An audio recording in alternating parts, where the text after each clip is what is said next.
बात यहाँ कुछ विद्रोह वगैरह की करेंगे, जैसे कटकरी विद्रोह, पाइका विद्रोह, वेलुथम्पी विद्रोह, पोलिगारो विद्रोह, वहाबी आंदोलन, पागलपंथी विद्रोह, कूका विद्रोह। तो चलिए चालू करते हैं पोलिगारो विद्रोह से। तो पोलिगार दक्षिण भारत में जमींदारों का एक वर्ग था जो लोगों से कर की वसूली करता था। पोलिगार दक्षिण भारत में जमींदारों का एक वर्ग था जो कि लोगों से कर वसूली करता था। इस बिंदु पर उनके और कंपनी के हितों में टकराव उत्पन्न हुआ, क्योंकि कंपनी के राजस्व की वृद्धि के लिए पोलिगारों पर नियंत्रण आवश्यक था। पोलिगार विद्रोह को दक्षिण भारतीय विद्रोह की संज्ञा भी दी जाती है। विद्रोह के दमन के पश्चात 1801 में कर्नाटक की संधि पर हस्ताक्षर किए गए, जिससे अंग्रेजों ने वर्तमान तमिलनाडु के अधिकांश हिस्सों पर सीधा नियंत्रण स्थापित किया। विद्रोह के दमन के पश्चात 1801 में कर्नाटक की संधि पर हस्ताक्षर किए गए, जिससे अंग्रेजों ने वर्तमान तमिलनाडु के अधिकांश हिस्सों पर सीधा नियंत्रण स्थापित कर लिया था। अब आते हैं हम वेलुथम्पी विद्रोह के बारे में। 1805 में वेलेजली की सहायक संधि को स्वीकार न करने के कारण त्रावणकोर के शासक को हटा दिया गया। परिणाम स्वरूप 1808-1809 में त्रावणकोर के दीवान वेलुथम्पी ने ब्रिटिश सरकार के विरुद्ध विद्रोह कर दिया। इस विद्रोह को 1857 के विद्रोह का पूर्वगामी भी कहा जाता है। कौन सा विद्रोह है? वेलुथम्पी विद्रोह। जो त्रावणकोर के दीवान थे वेलुथम्पी, उन्होंने ब्रिटिश सरकार के विरुद्ध क्या कर दिया? विद्रोह कर दिया। 1805 में वेलेजली की सहायक संधि को स्वीकार न करने के कारण त्रावणकोर के शासक को हटा दिया गया। परिणाम स्वरूप 1808-1809 में त्रावणकोर के दीवान वेलुथम्पी ने सरकार के विरुद्ध विद्रोह कर दिया था। ठीक है, अब देखते हैं एक पाइका विद्रोह 1817 से 1825 के बीच में चलता है। पाइका 1817 से 1825, 1817 से 1825, 1817 से 1825, 1817 से 1825। पाइका कंपनी द्वारा खुर्दा के राजा, खुर्दा लिखा हुआ है जो भी है, खुर्दा के राजा को अपदस्थ करने के कारण क्षेत्र का प्रशासन कंपनी के अंतर्गत आ गया, जिस कारण पाइकों सैनिकों को पदच्युत कर दिया गया। पाइकों सैनिकों को पदच्युत कर दिया गया। कंपनी द्वारा खुर्दा के राजा को अपदस्थ करने के कारण क्षेत्र का प्रशासन कंपनी के अंतर्गत आ गया, जिस कारण पाइकों सैनिकों को पदच्युत कर दिया गया। कर तथा भू राजस्व की दर अत्यधिक वृद्धि कारण कृषकों पर भी विपरीत प्रभाव पड़ा। कृषकों पर भी क्या पड़ा? विपरीत प्रभाव पड़ा। इस कारकों ने बेरोजगार हो गए कृषकों तथा सैनिकों का साथ ला दिया। ठीक है, कर तथा भू राजस्व में वृद्धि कर दी, कृषकों पर विपरीत प्रभाव पड़ा। इस कारण से बेरोजगार एक साथ हो गए, कृषकों तथा सैनिक भी साथ आ गए। पाइक उड़ीसा के पारंपरिक सैनिकों को कहा जाता था, जो युद्ध काल में सैनिक तथा शांति काल में पुलिस का कार्य करते थे। पाइक उड़ीसा के पारंपरिक सैनिकों को कहा जाता था। पाइक उड़ीसा के पारंपरिक सैनिकों को कहा जाता था जो युद्ध काल में सैनिक तथा शांति काल में पुलिस का कार्य करते थे। तो पाइका विद्रोह है 1817 से 1825 के बीच में। अब देख लेते थोड़ा गडकरी विद्रोह देखते हैं। बाबा जी अहिरकर इस विद्रोह के प्रमुख नेता थे। जैसे गडकरी साहब इस विद्रोह कर रहे हैं। बाबा जी अहिरकर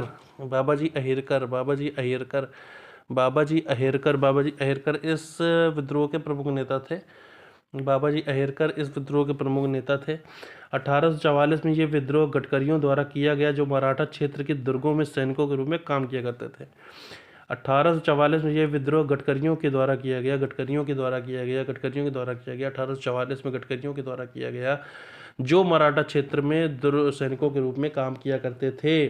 पाइका विद्रोह कौन सा कब का है? 1817 से 1825। वो पाइका हमने उड़ीसा वाला पढ़ा।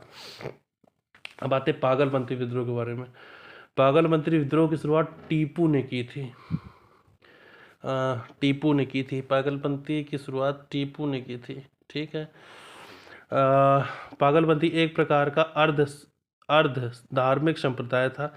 अर्ध धार्मिक, अच्छा पूरा नहीं था, जो उत्तरी बंगाल में करमशाह द्वारा चलाया गया था।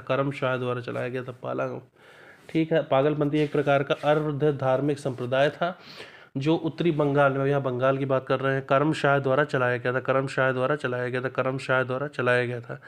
करम शाह द्वारा चलाया गया था। 1825 में करम शाह के उत्तराधिकारी पुत्र टीपू ने जमींदारों के अत्याचार के खिलाफ विद्रोह किया। 1825 में करम शाह के उत्तराधिकारी पुत्र टीपू ने जमींदारों के अत्याचार के खिलाफ विद्रोह किया।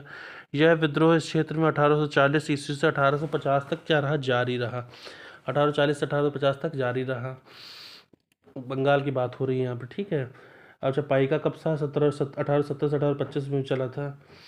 वेलू थम्पू वाला क्या था कि 1800 वेलू थम्पू जो ऊपर पड़ा, 1805 में वेलेजरी सहायक संधि को स्वीकार न करने के कारण त्रावणकोर के शासक को हटा दिया गया था। परिणाम स्वरूप 1808-1809 में त्रावणकोर के दीवान वेलू थम्पू ने ब्रिटिश सरकार के विरुद्ध विद्रोह कर दिया था। यह विद्रोह 1857 के विद्रोह का पूर्वगामी भी कहा जाता है। कौन सा? वेलू थम्पी वाला। अब पागलपंती वाला हो गया, टीपू, करमशाह, ये सब, ठीक है। अब वहाबी आंदोलन देख लेते हैं। इस आंदोलन के प्रवर्तक रायबरेली के सैयद अहमद बरेलवी थे। रायबरेली के सैयद अहमद बरेलवी किसके? वहाबी आंदोलन के सैयद अहमद बरेलवी थे, जो अरब के अब्दुल वहाब और दिल्ली के संत शाह वली उल्लाह की शिक्षाओं से प्रभावित थे। अरब के अब्दुल वहाब और दिल्ली के संत शाह वली उल्लाह और अरब के अब्दुल वहाब की शिक्षाओं से प्रभावित थे। इस आंदोलन का उद्देश्य दारुल हर्ब को दारुल इस्लाम में परिवर्तित करना था। इस आंदोलन का उद्देश्य जो था वो दारुल हर्ब को दारुल इस्लाम में परिवर्तित करना था।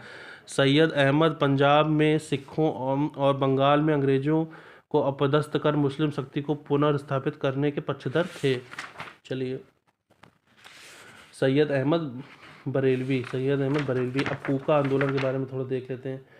कूका आंदोलन की जो शुरुआत है वो पंजाब में 1860-1870 ईस्वी में हुई। 1860-1870 में हुई पंजाब में, जो है 1860-1870 में हुई। पंजाब में 1860-1870 में हुई। पश्चिमी पंजाब में कूका विद्रोह की शुरुआत 1840 ईस्वी में भगत जवाहर मल द्वारा की गई। भगत जवाहर मल द्वारा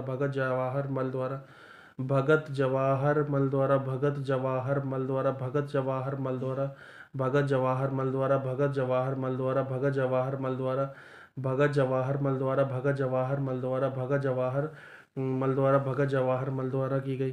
पश्चिमी पंजाब में कूका विद्रोह की शुरुआत 1840 में भगत जवाहर मल द्वारा की गई। भगत जवाहर मल को सियान साहब के नाम से भी जाना जाता था। भगत जवाहर मल को सियान साहब के नाम से भी जाना जाता था। भगत जवाहर मल को सियान साहब के नाम से भी जाना जाता था।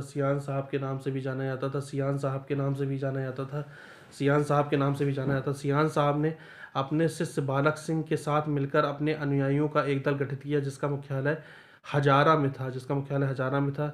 इस विद्रोह के विरुद्ध अपनी दमनकारी नीतियों को अपनाते हुए अंग्रेजों ने 1872 में इसके एक नेता राम सिंह कूका को रंगून निर्वासित कर दिया और आंदोलन पर नियंत्रण पा लिया। राम सिंह कूका को रंगून भेज दिया। तो कूका विद्रोह ये है। अब आते हैं संथाल विद्रोह, देख लेते हैं थोड़ा सा।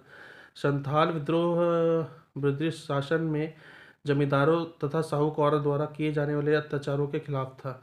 ब्रिटिश शासन काल में जो जमींदार वगैरह थे,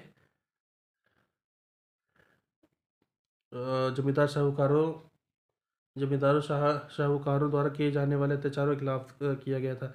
आदिवासी विद्रोह में संथालों का यह सबसे सशक्त विद्रोह था। आदिवासी विद्रोह में संथालों का यह सबसे सशक्त विद्रोह था। भागलपुर से राजमहल के बीच का संथाल बहुल क्षेत्र दामन एक कोह के नाम से जाना जाता था। भागलपुर से राजमहल के बीच संथाल बहुल क्षेत्र दामन एक कोह के नाम से जाना जाता था।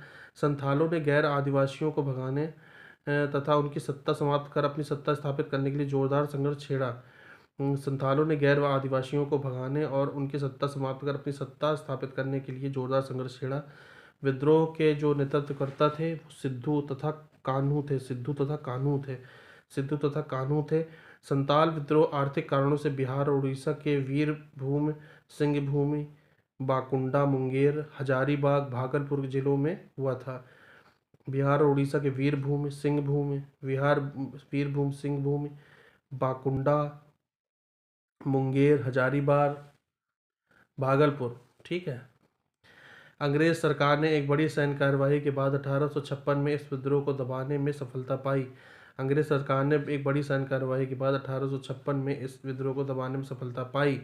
सरकार ने अलग संथाल परगना की मांग को मानकर क्षेत्र में शांति स्थापित की।